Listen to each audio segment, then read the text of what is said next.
Оқуға түскен деген рахат екен. Күнде қыдыру, қаңғыру, рахат Алматыда тұрасың, ойлаш.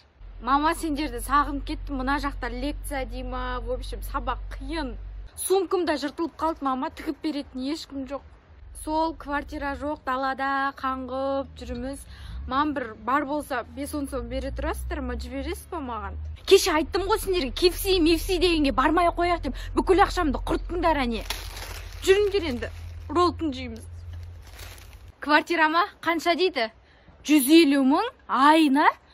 Давай сен сатамыз да біз сұра берейікші, бір жақсылығың болсын. Мынаны ше бит жеген күштеген қытырлатып. Дәмдікі, десін ба? Ма? Ассе, кішкене түссе. Кеше бекер бар ақшама спортивка ала салдым. 1 айлық азығым еді ғой, ана ақша 1 айлық тамақ алатын едім ғой сол ақша.